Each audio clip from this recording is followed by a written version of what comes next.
It's recording. Okay, what am I doing? I'm trying to share my screen. There she is, right on time. Hi, Hi, how are you? I'm well. You can see and hear everybody good? Yes. Okay, perfect. So I'm going to share my screen quickly. I don't know if you all can see the screen. Yes, we can see the screen. Yes. Okay, it is 6 o'clock and we have a very robust discussion plan. And so in the interest of time and getting to the meat of the matter, we're going to go ahead and get started. First of all, my name is Sierra Gross. I'm the founder and CEO of Cagebird HR. And this is our Hire to Hostile Pipeline webinar series where we put together events where we talk about engaging topics that need to be discussed, but rarely are. I decided to post on LinkedIn this thought that I have, and I have a bunch of random thoughts because I'm neurodivergent and all these things. And I was like, you know what? This is a thing, and I'm going to name it, and I'm going to put it on the internet. And here we have thousands of comments later, a shared experience that has really justified the need to have this conversation around mean girl managers, specifically in the context of intergenerational differences, white supremacy, racism, and all the different things. So before I get started, I just want to do some quick housekeeping, and then we're going to dive right into the meat of the discussion. If I could figure out how to change the slide. Oh, this is like a lower. Okay, so Cagebird HR, I don't like the way this is presenting. It doesn't look right. We're going to keep going. Cagebird HR is the first HR services company to provide employees access to independent HR support at scale. The reason why we do this work is to improve the lives of working people by educating and empowering them to advocate for themselves at work and beyond. And we do that by allowing anybody with a W-2 job or anybody that participates in the working world to have access to HR support that is completely independent and separate and disconnected from your employer. So we are solving the problem of employees not trusting their HR by providing access to independent HR support. We do that through a number of ways. One is regular consultation. So for $150 an hour, you can call up at any time and schedule an appointment with a consultant and get your questions answered, get advice, get strategies, get educated on how HR works. We also have our support library, which is $19.99 a month. And it has tons and tons and tons of resources, templates, trainings, and things that you can leverage. Also, all the recordings for our webinars are listed there behind the paywall. However, I feel this conversation is so relevant and so important that it's actually going to be available for free for the first 72 hours on all of our social media platforms. And then after that, it'll go behind the paywall. We also have extended support services. So in the event that one consultation is not enough, you can purchase extended support by way of HR investigation support, job offer negotiation support, performance improvement support, all of which you can readily view on our website. Books. So we have ebooks available, and I'm also writing my own book, which should be available next year. And then events. So moving into 2020, what year is this? 3, 4, we'll start having workshops and things that you can attend in person. And then of course we have our webinars, which is this right here, which is kind of, I feel like one of the most exciting parts of what we do because we get a chance to all come together and have really meaningful and powerful conversations. We're also launching our Cagebird HR membership. And so for folks who are attending this event, you're the first people to know about it, to be able to join the membership. But we are offering a membership service. So for $50 a month, you can skip the line. So I know there's some OGs and some clients of ours on this call, and y'all know that as we grow and scale, our calendars continuously get fuller and fuller and fuller. And so to be able to provide people more on-demand support, we're offering a membership service in which you can get 2 consultations a month, access to our priority booking calendar so you don't have to wait days for an appointment. You'll be assigned your own personal HR support, so you won't be kind of ring around the rosy like you would be on our regular calendar.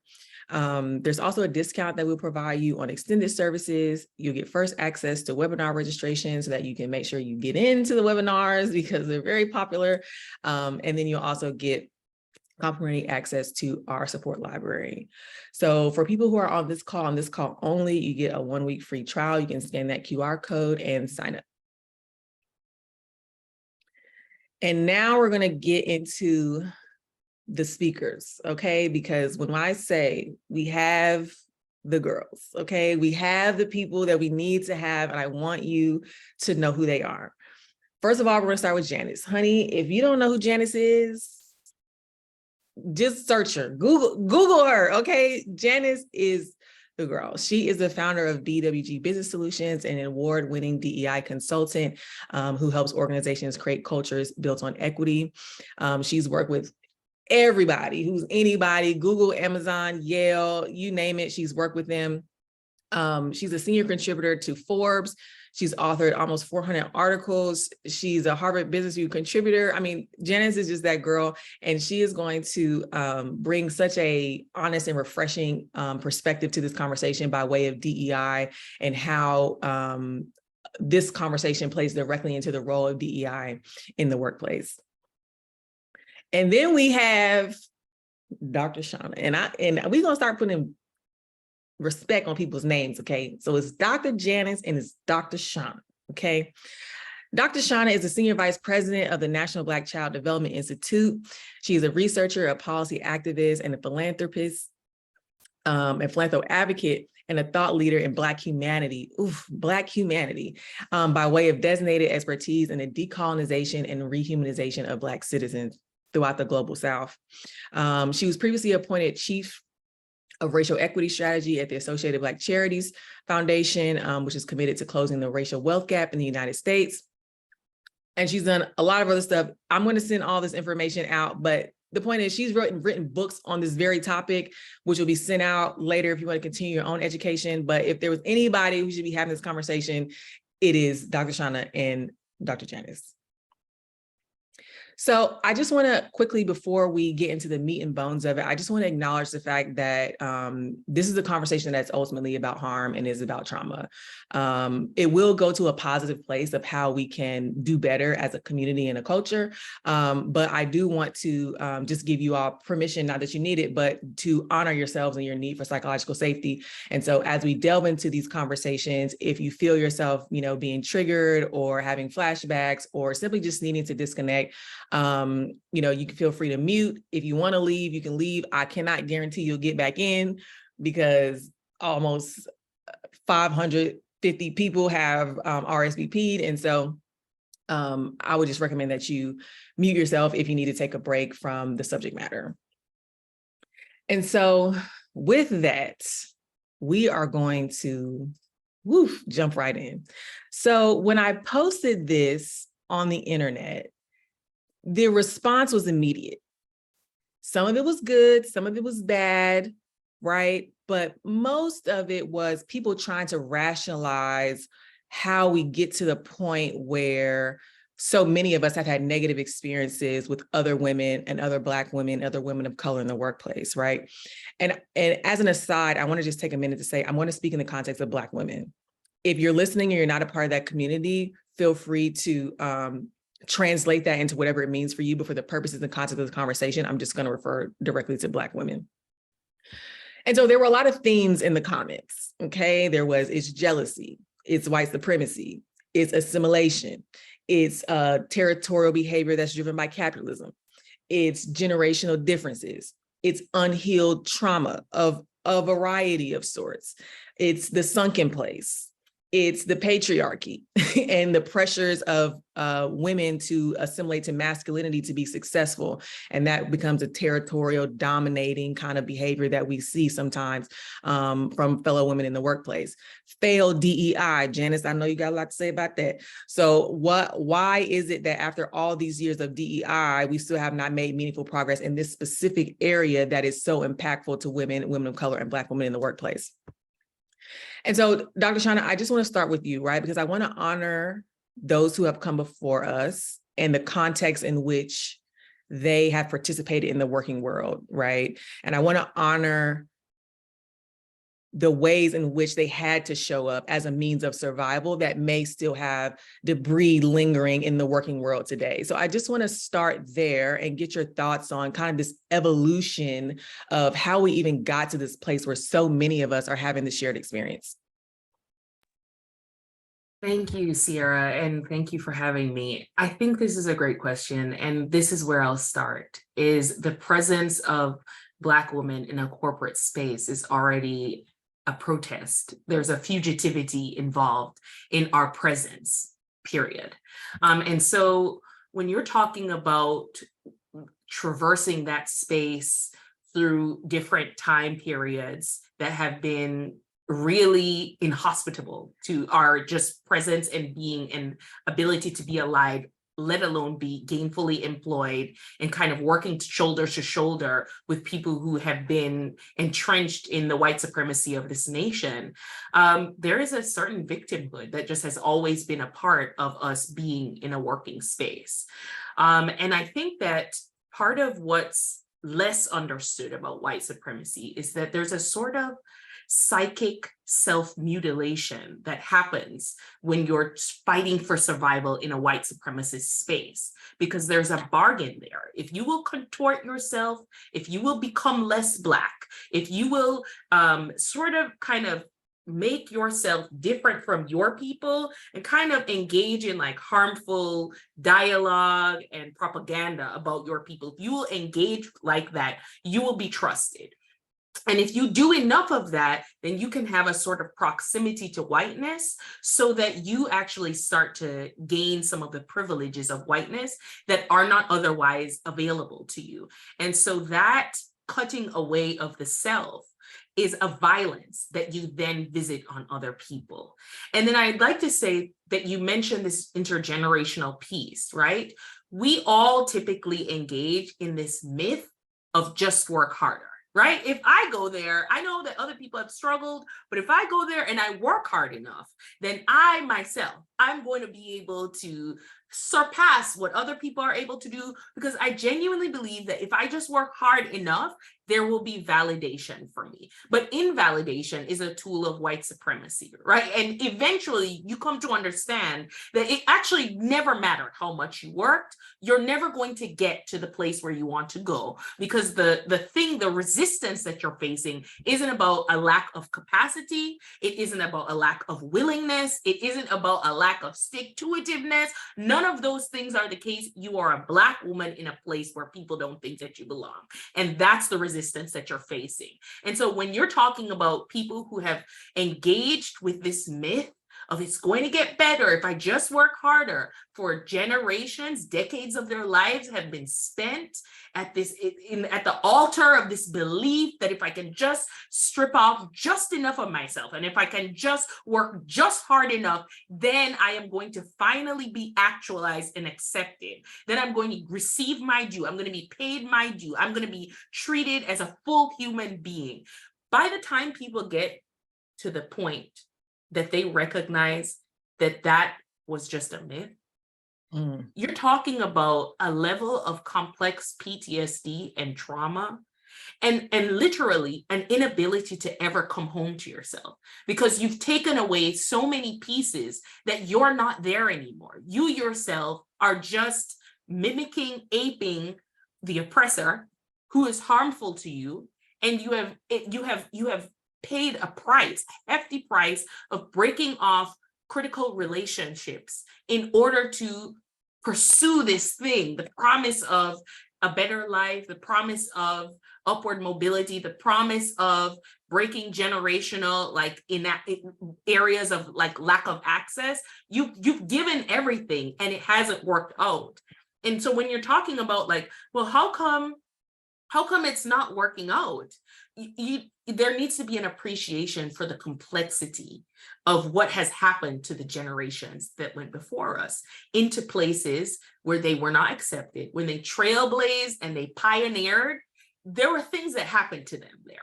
And frankly, we also just have to appreciate and accept that there are sometimes we have adapted ideologies that are reprehensible even to us in order to survive, right? And we've succumbed to a ghastly amount of violence and kind of have almost become bewitched by it. Like, if I could just be violent enough to myself and the people I care about, by the time they experience a violence that's external, they'll be ready for that. But actually, I think the reason why you're seeing so many people kind of dialed into the chats, like, I need to see this conversation, is because the level of betrayal, what it feels like when you've been harmed by someone who you thought blazed a trail for you, went ahead for you, so that they could help you navigate. So, okay, everything is against me, but this person is for me.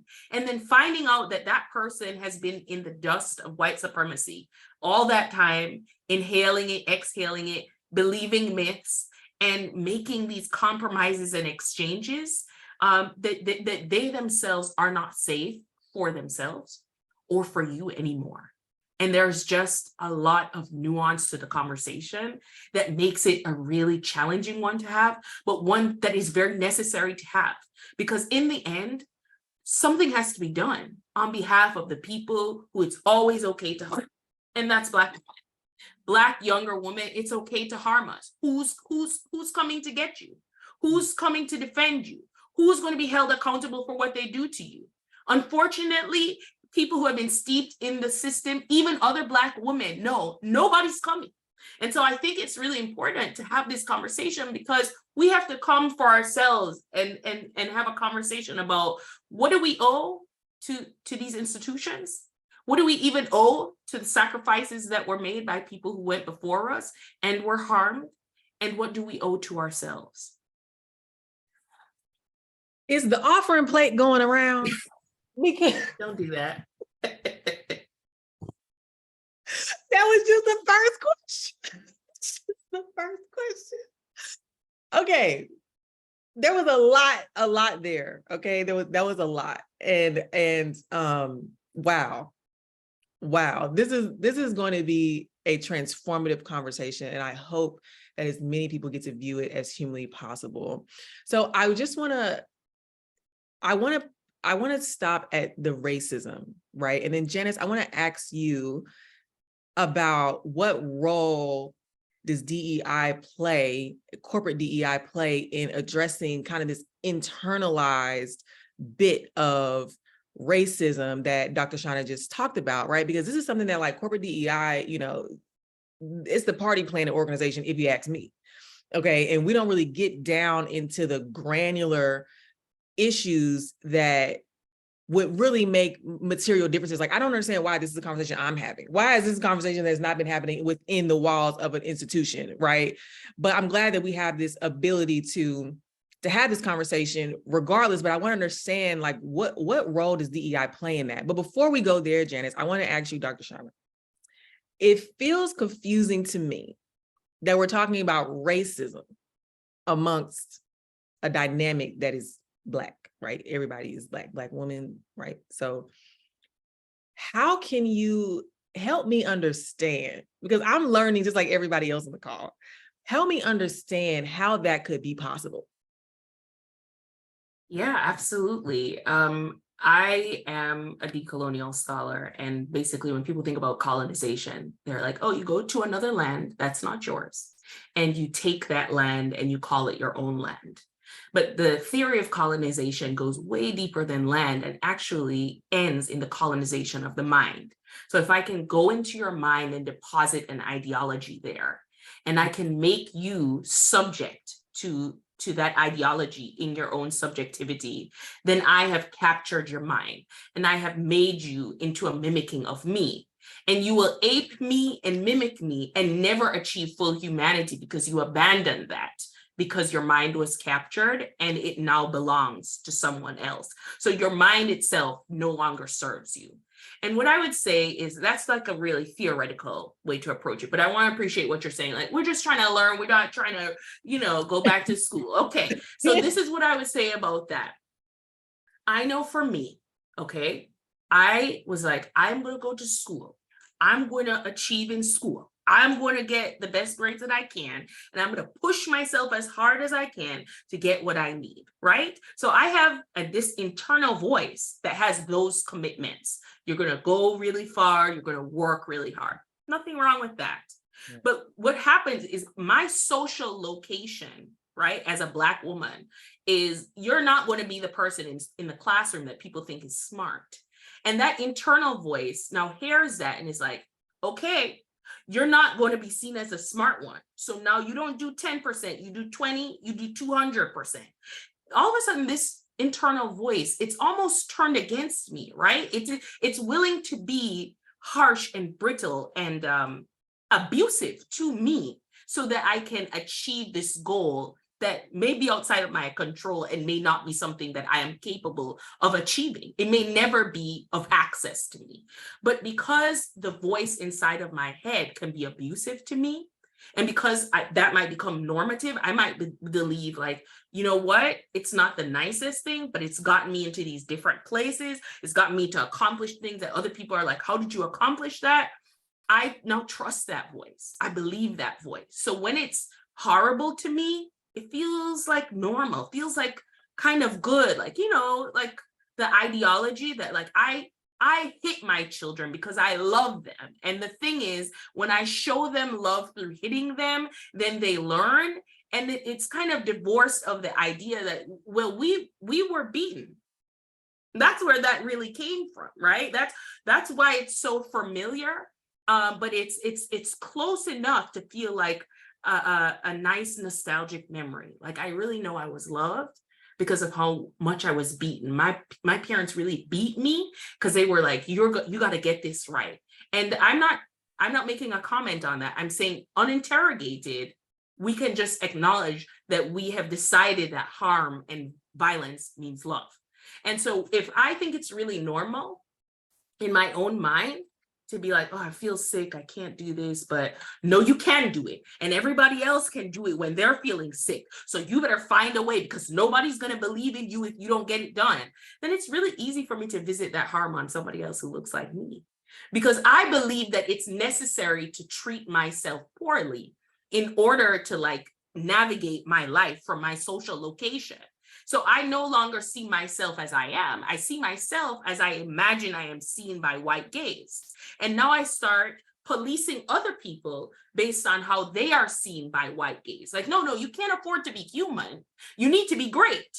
And now you'll be neither, right? Because you're not even you. And that's the thing that was lost. Why was that up for negotiation? Because that internal voice started making exchanges right below your consciousness. You thought it was necessary because that's the mythology, right? If you work hard and pull yourself up by your bootstraps, you're gonna get whatever you want. And that's actually not even borne out in the life that you've seen in the people around you, the people who you know have worked their whole lives harder than anybody else you've ever seen. But somehow they don't, the problem is them. But the ideology is true. So now you subject yourself to it and you subject other people to it. And you imagine that what you're doing is helpful. What you're doing is loving. What you're doing is you're passing along this key. And if you use this key, you're going to get into the door, not realizing you actually have never entered that place that you're promising that someone else will get into with this key. You never got there, and that person is going to get there. And what our generation has the benefit of is we've actually seen ahead, because other generations have gone before us. And we can say, I don't think it's working the way that we're saying it's working. Yeah. And we have that benefit because they've gone there. And I think it's a really hard shift to accept. Like all my life, I have really believed this thing. I have really allowed myself to be beaten down by the system because I felt like I owed it to my race, other people there, whatever else, to let myself be traumatized. And now nothing has materialized from it. And I realize that I myself have some of that, the tendency in me that I'm now visiting on other people. And that's how the racism gets internalized. And then those who come close to us and trust us like, okay, I'm new to this place, please help me out, tell me what I need to do. I start externalizing something toxic and harmful because that is all that I have. That's what allowed me to navigate the fugitivity of my Blackness in this space. That's what I know, and that's what I'm going to enforce over you. And because it's white supremacy, I'm going to enforce it with manipulation and control, because again, I think this is a game, this is how you play it, and if you don't play it this way, you get punished. And I would have seen over time that people who won't decide, like, only some inscriptions of Blackness are going to be admissible here, so I'm going to have to be that.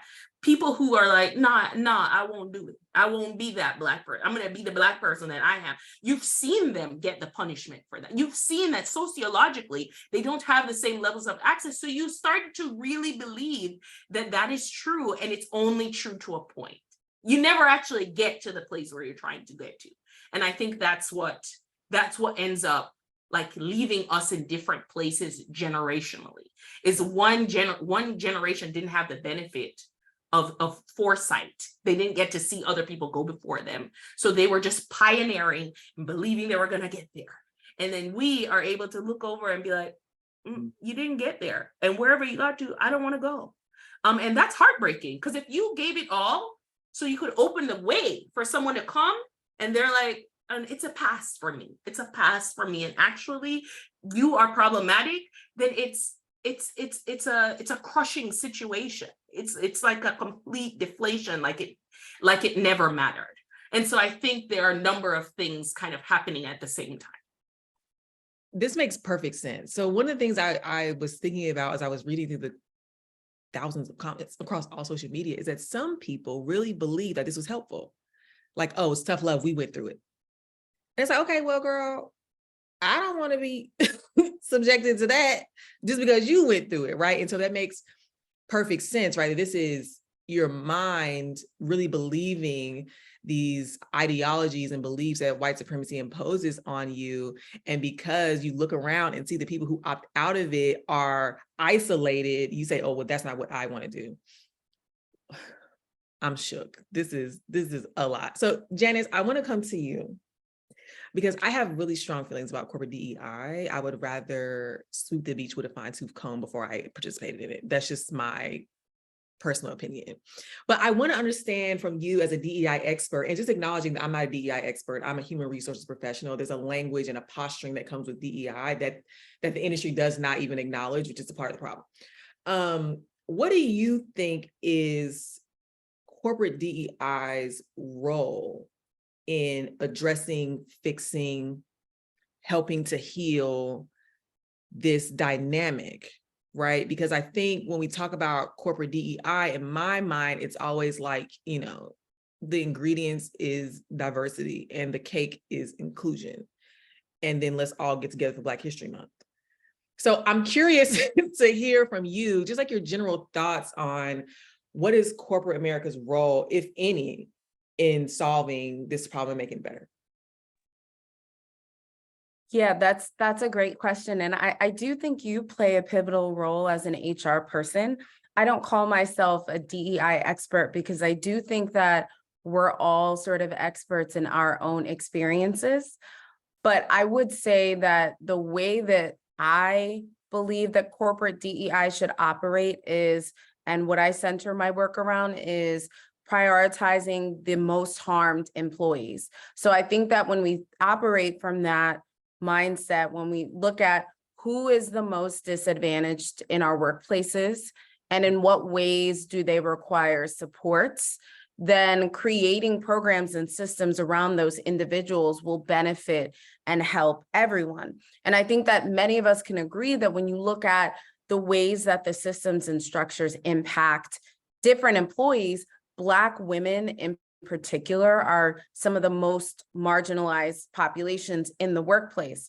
And I think that a huge part of the issue with corporate DEI programs is that they don't center and prioritize Black women, right? I think that there is, what I see, especially post George Floyd, is that there is sort of a philosophy that diversity DEI is a zero-sum game. So when there is a focus on the Black community specifically, other marginalized communities have this whataboutism, right? What about me? There isn't enough focus on my community. Why is everything about Black people, right? I've heard this conversation going on LinkedIn where DEI practitioners had the audacity to say that DEI focuses too much on Black people. And, you know, when I see those types of posts, that lets me know those people don't have an understanding of the ways that the systems and structures work. So I think that a huge part of the problem with corporate DEI programs is that they still center whiteness, right? So I'm writing this book, Decentering Whiteness in the Workplace. And someone asked me, like, there's a million books on corporate DEI. Like, why are you writing a book on this when there's so many books out? And I said, well, when I did research before writing this book, I saw a lot of books on white supremacy, on supremacy culture, on whiteness, but I didn't see any books that focus specifically on the way that whiteness works as a system in our workplace, right? And so when I told one of my best friends the title of my book, Decentering Whiteness in the Workplace, she was like, oh, that book is for white people, right? And her and I had a really good conversation. And it goes back to what Dr. Shauna has been talking about, where I think a lot of us don't have, Black women included, don't have enough conversations on how much of a piece of the colonizer or the oppressor we've internalized, right? And I don't fault, you know, I almost feel like I struggle with completely faulting marginalized folks for internalizing the systems, because in a lot of these cases, we had to sort of adapt and adjust and assimilate in order to survive, right? I see this narrative online sometimes about, should Black women wear fake hair, yes or no? And I think that, like, what is neglected in that conversation is how for older generations, they had to wear their hair in a certain way as a means to survive, right? And so I think that there isn't enough cross-generational conversations and understanding. I think that there's a lot of habits that older generations have tried to pass down to us. And I think that when the older generations look at us, they're like, well, y'all don't pay homage to all of the work that we sort of, all of the foundation that we laid. And there's this really interesting divide between folks that have been doing equity work for decades and those of us like myself who've just came into the game in under 10 years.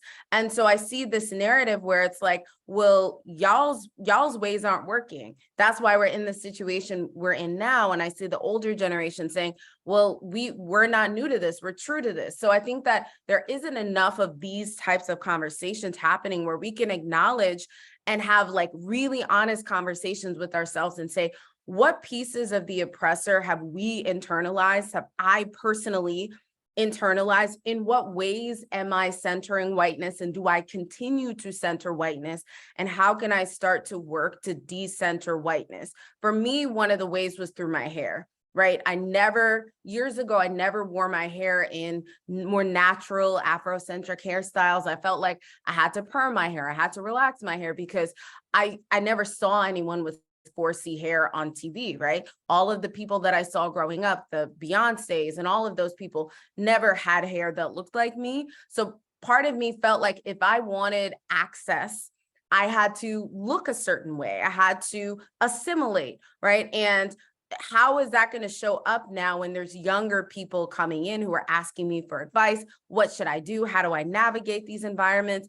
And I had to recognize that, like, I'm still learning to love my hair. I'm still learning to embrace my hair and the pieces of the pieces of the oppressor that are buried deep inside me. And I'm still working to decenter whiteness in my own life. And I think that we all have to have that conversation, especially those of us who are marginalized, of how do we internalize oppressive beliefs and views about the identities that we hold. And I think a lot of corporate DEI programs are not nuanced where they're having these conversations. It's very binary. It's very Black people, white people, how white people are racist, which are very necessary conversations, but also how are Black people anti-Black? How are Black people internalize anti-Blackness? So I don't think we have that conversation enough, which is why a lot of corporate DEI programs are just ineffective. Yeah. You know, it's all starting to make so much more sense to me. right? As I hear you all talk about things like assimilation and internalized racism. And I think it takes a level of honesty and transparency with yourself, right? Because I don't know a Black woman that doesn't have a straight hair story, right? I have one myself, bone straight hair on my first day of my career, honey, because I was like, y'all not finna, you know what I'm saying, label me, you know what I'm saying? And by the time I left the corporate world to start this business, I was like, yeah, this is what it is. I'm that girl and this is what it is. So you gonna hire me or not, right? But that's a very surface external piece of white supremacy that we may have internalized. But as Dr. Shauna was talking about, there's a whole different level. There's a subconscious level that's going on, right? And if we don't have these types of conversations with experts like you all, where will we get this information from? It definitely ain't coming from our work. It definitely ain't coming from our jobs. Like, let's just be honest, right? Because like you said, there's a very binary focus on DEI as far as white people versus Black people, when in reality, there's so many different layers and nuances that come with that. And one of the other nuances I want to talk about is this generation, right? This generational divide. And I'm just curious of your thoughts, right? I call them the good job generation. This is a good job. This is a good job. And you need to keep that job. And it doesn't matter if they mistreating you, that's a good job. And in our work at Cagebird HR, we still hear the remnants of this every day when we are consulting with clients across the country, right? Oh, you got slapped in the face. Why didn't you quit? Well, the pay is good. It's a good job, right? And so either one of you can chime in on how do we heal that, right? How do we, and I guess it's a broader question of what are the tools, resources, practices that we can start to ask ourselves or participate in to undo some of these generational beliefs that the generation before us have consumed, and rightfully so, as a matter of survival, but they no longer serve us today in a way that's respectful of the sacrifice and hard work that they have done. Yeah, I will jump in if that's okay, Dr. J. And I'll say that we need to cultivate a deep sense of compassion for ourselves and for each other. We need to, because this isn't really a conversation about pointing the finger. It's actually a conversation about appreciating our story and what has been done to us and how we've been separated from each other as a result of that. And in order to find each other again, we just have to be in a safe enough space, in a brave enough space to have the conversation about what came out in the wash there. And so, like, you know, right now we have the privilege of time to think of our jobs as jobs. But, you know, for many who came before us, their jobs are more like an indentured servitude. It's like, I mean, I'm not going to get another one and I need to provide for my family. And then there are manifest concerns here for my well-being and ability to provide. There is not a legacy of wealth here. Obviously, there has been a great theft in my generational legacy, and I am unable to like navigate this with the level of flippancy and freedom that now exists. And that needs to be a part of the story as we tell it. I think there also needs to be the recognition of our embodied knowledge. I'm always talking about this book, The Body Keeps the Score. And because we have, our bodies can sometimes sense like something is not right here. In Jamaica, I'm Jamaican, and will say my spirit knew, I knew about it. And we need to actually honor that. We actually need to honor when our bodies are like, it's too much, you need to stop. Because Black women are specifically being weathered. We are literally falling apart because of our psychic trauma, intergenerationally. That's what's happening to us. So we have to be reconnected to our bodies. And when we do reconnect to our bodies, and when we don't let the voice in our minds tell us, like, you don't get to use the bathroom, even though you need to use the bathroom right now. When you give yourself permission to get up from your computer and eat your lunch, go to the bathroom, drink some water, the kindness that you're extending to yourself will naturally start to disrupt and unsettle the way that we would have naturally engaged with other people, because we thought that this is something that we have to do.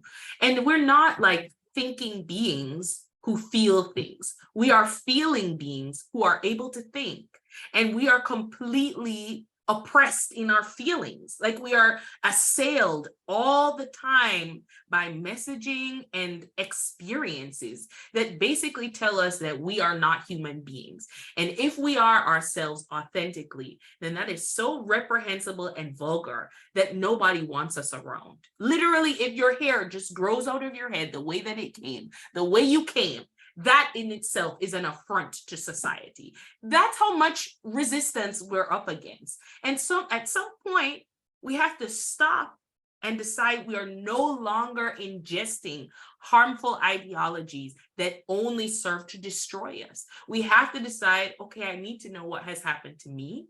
I need to understand how it has changed how I've engaged with myself, how I've engaged beyond myself. And I need to interrogate what I think about the world before I decide to pass anything on to the next person. Because I might be thinking, well, I'm not thinking that harmful thing that the person who's older than me was thinking, so I'm good. But you're not. I mean, you're just not thinking their thing. You're thinking your own version of it that also is problematic. And I think if we make it benign, that we all need to revisit how we think about things, because we've all been subject to white supremacy in the United States and colonization outside of it, then we just know that we just all have some work to do. Janice, Yeah, I was going to say, I think Dr. Shauna hit the nail on the head. I think when I ask myself the question that you asked, Sierra, I would say that there's two things that popped up for me. I think we have to understand, I know we all live in a capitalist society, but a tenet of whiteness and white supremacy culture is this chasing of capitalism, right? Capitalism is not going to save Black people. And I think that we have to understand that even within our own systems and structures, we replicate those same systems of harm and whiteness, right? I think that there's a conversation right now since the affirmative action decision that we should all be encouraging people to go to historically Black colleges and universities. I 100% agree. My father taught at many. I support that, but we also have to address what is happening within our communities, right? And we saw what was happening at Howard with the mold in the students' rooms. And so I think that it's important for us to understand that throwing money at the problem is not going to fix it. And our sort of like desire to, and that was one of the ways I internalized and centered whiteness in my own life, was thinking that making enough money would allow me to escape the issues that Black people usually experience, right? If I got the right degree, if I go to the right school,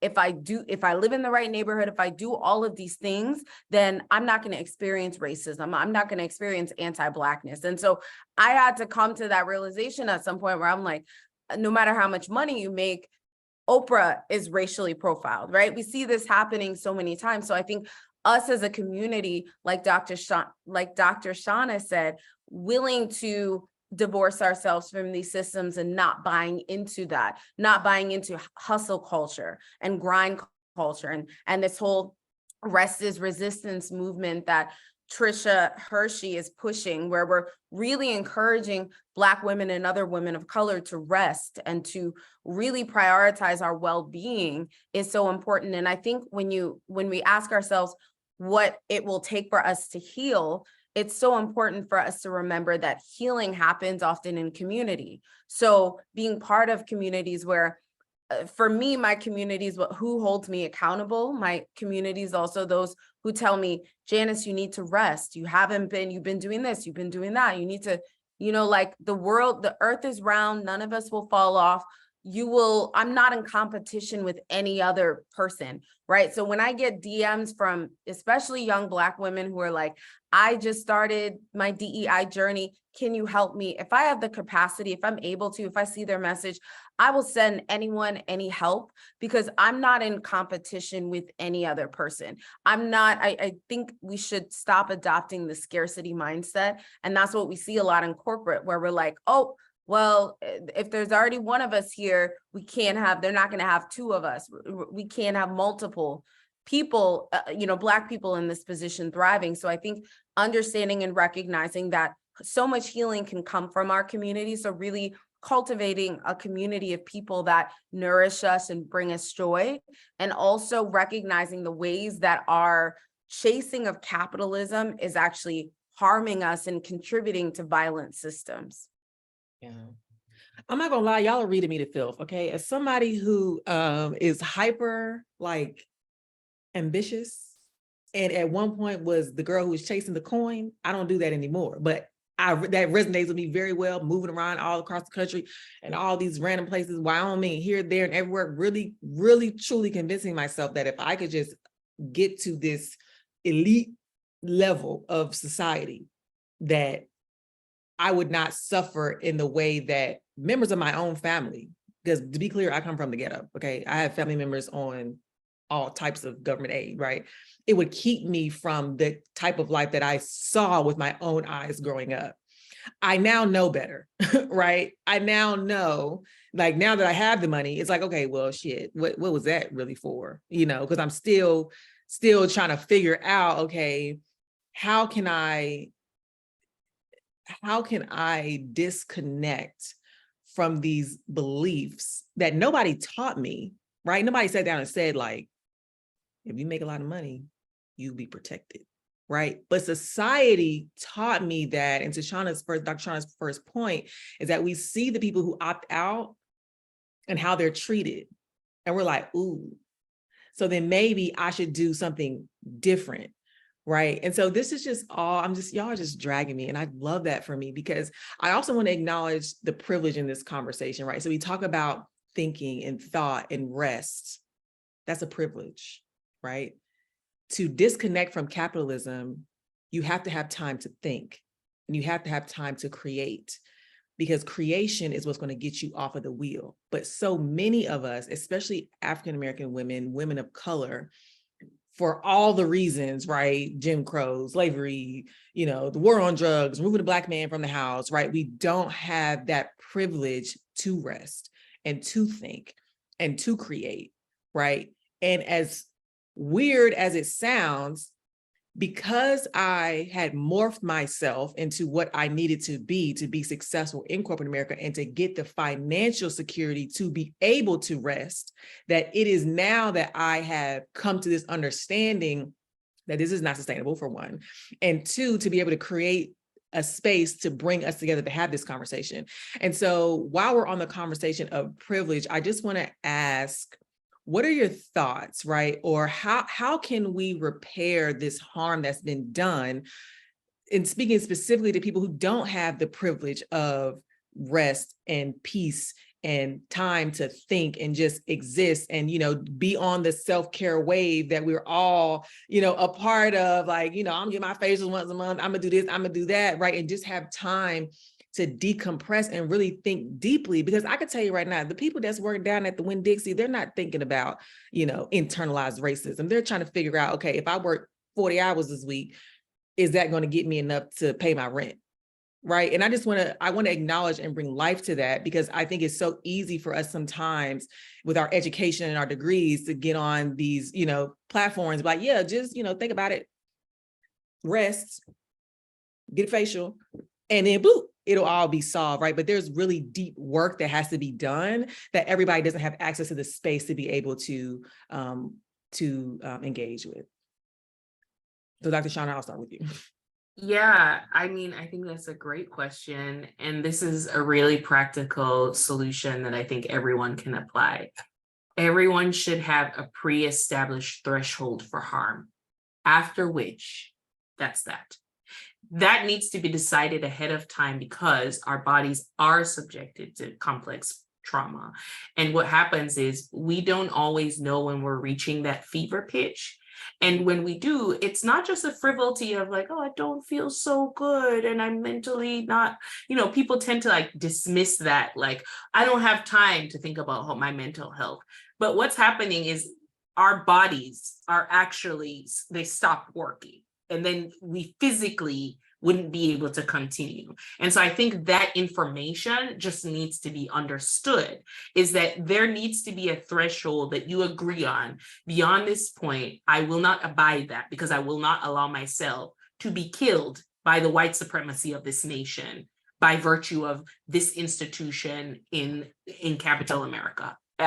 Yeah, you're not going to take me out. And so if it gets to this point, I'm making another choice. And I think it is important to recognize it's not as easy for all of us to make that choice. It's actually really hard for most of us to make the choice, even if we technically could, because the ideology has convinced us to be in this place of scarcity, like Dr. Janice was just telling us. Like, you're just feeling like you're behind the eight ball. You need to prove yourself. You don't get to choose anything, and you need to be grateful for what you have gotten. You need to be grateful for this good job that you're talking about, Sierra. And so you'll even sustain like the most debasing and humiliating experiences because you're desperate to like get to the other side of, see, I'm a human being. And so I do think like having this decision and agreement, if it passes this point, I am going to leave, is critical enough to save lives. And so I think that that's a really important thing. I also think that, you know, shame is not our teacher. If we're doing the work of undoing white supremacy, shame can't be our teacher. And so we have to be able to kind of embrace all the things that are, and including the things that it's like, this is a contradiction in me. Like, I actually don't even agree with this, but it is something that I think. And I recognize that I think it because I can see behavioral patterns existing from this thought pattern. And it's not something I agree with. It's not something I want to continue, but I see that it's there and I kind of feel protected by it. So I'm not really ready to not think that. I am going to keep thinking that even if I don't agree with it. I think there just needs to be space for all of us to be having conversations in which we're not immediately vilified for the things that we don't agree with, but that we do think, because that's the only place where we're going to be able to kind of work that out. And so I love what you said, Dr. J, about community, because there just has to be a place where you can kind of see the hidden self and start working those things out, because it's a matter of translation. Some ideology, some foreign harmful ideology came into our brains and convinced us that rather than belong to ourselves, or have our own hair the way we want to have it, talk the way that we talk, eat the food that we want to eat, be the people we were created to be in our magnificence. Some ideology seeped up into our mind and said, you know what would be better than that? Just making more money. That's what would be better. I mean, that's just absurd. But it is the thing that we've all ingested and the thing that we've all believed. But if we were to reconsider all of that, then, I mean, maybe there wouldn't be that level of income inequality, because the natural way of Black people, I could speak to the developing world, we don't really let people suffer on that level. Somebody's gonna do something, you know? And so I think that's a natural Black epistemology. It's a way of being in Blackness, is that we help each other and we share with each other and we take care of each other. But we can't do that while we're trying to survive a system that we still kind of believe the lying ideology that we're gonna get to the other side and it's going to be better. It is not going to be better. It is not going to be better, but we can be different. We can be ourselves and we can do different things so that the people who are the most vulnerable to these systems and how harmful they can be, the people who have the least choices, will be able to have us as a resource and not just our thoughts and prayers. Well, let me just say this. The place for that safety is not the internet, okay? Because the way the girls came for me for even posting this thing, okay? Yeah. Not the internet. So we have it's a shame. It really is. And cancel culture and how it has all come to be, it's just like, we need these spaces of healing. But Dr. Janice, I want to give you an opportunity to respond and close out before we head off, because we only have 6 minutes left. So I wanted to just give you a moment to answer that question if you have thoughts.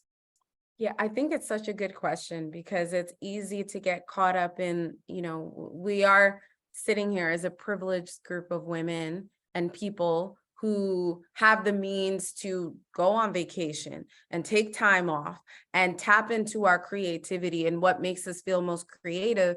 But for many people, maybe some of you listening to this conversation, you feel like that's outside of your reach or something that you don't necessarily have access to. But I think it's such a community care is such a beautiful thing. And I agree so much with what Dr. Shauna said about how we are not, as a people, as a people of the global majority, as Black people, we are so kind and loving and giving as a people. What's interesting, I saw a stat that said, when you look at who donates the most money, Black people and African Americans are the highest donators of money, which is something I thought was really fascinating. So I think that leaning into our communities when we do need help, so many of us, myself included, I have difficulty expressing when I do need help and when I need to lean on people. And I think part of the issue is that I don't want to ask for help. I don't want to feel like I'm a burden on other people. And I think many of us Black women especially need to sort of be open to leaning on our communities and not feeling like we have to carry the weight of the world on our shoulders. And so I think that that is really, really important, is the community care and the folks that can provide us with the love and the compassion and the joy that makes us feel whole again. And I think there's something really important also about boundary setting, right? I read an amazing book by a Black woman therapist whose name is escaping me right now it was called Set Boundaries, Find Peace, where she talked about the importance of boundary setting, not just for other people, your relationship with your parents or your family or your partner, but your relationship with yourself. And I never thought about that, where I set boundaries with myself and I'm consistently violating my boundaries. And so if I have a boundary that I'm feeling harmed in this environment and this workplace, I have to set a boundary and stick to it. And if I feel this way in 6 months, I'm going to leave this environment, honoring the boundaries that I've set for myself and trying to find a way to escape that environment. And I know it's so much easier said than done, but I think that, again, it's important to understand that we live in a world where people are caring and people are giving. And if we're in a situation where we need, and I know all of us can think of times where people came to our aid and our assistance when we needed help the most. And I think not forgetting that and getting back to that, I think one of the tenets of whiteness and white supremacy culture is removing us from our community, individualizing us and making us feel like we have to do it by ourselves. We have to go at it alone. There's only one place for us at the top, and recognizing that we are community-oriented people, and the world and the universe and God and the higher power will come in and step in when things are going awry. And I strongly believe that even during times of need, everything will fall into place and everything will work out. So I think also for people that don't have, the luxuries that people of means maybe have to take a vacation or do this or do that, I think finding micro moments of joy is so important. That might be taking a longer shower. Showers, I love taking a hot shower and just letting my mind think and my mind go, right? Sleeping for 5 extra minutes, maybe, finding moments to take your joy or steal joy throughout your day, I think is something. Closing your eyes, when you're feeling overwhelmed, just taking a moment to just close your eyes, deep breathing are just some small things that you can try to do to reorient and realign yourself. Yeah, that brings me back to another webinar that we had about workplace trauma and PTSD. And we had a therapist on, and she said, find your pocket of peace and hold on to it. And so this conversation has been short. We need to have a part 2, because there's so many different elements of that we didn't even touch, right? There's like family generational stuff and just money stuff and trauma, childhood trauma stuff that manifests at work and how we show up for each other. And so we didn't even get to talk about that. But what I will say is that I'm fans of each and every one of you. You all are doing it. You are brilliant in your own right. And I want to say thank you so much for being a part of this conversation. I think it is so important that we have more conversations, and I'm so proud that Cagebird HR is a vehicle to start these conversations and to continue these conversations for communities that need to have these conversations. And so we will have the recording of this available on our website, hopefully tonight, maybe tomorrow, because I'm tired, y'all. My social media person done gone home, so maybe tomorrow. But we will send out links to Dr. Shauna's books on this topic if you want to continue your own education, as well as a link to Dr. Janice's LinkedIn, where you can find all the things that she has going on, and as well as if you need support from Cagebird HR, how to get that support. So thank you so much. We are right at time. You all have a wonderful, wonderful night. And that's it. Bye-bye.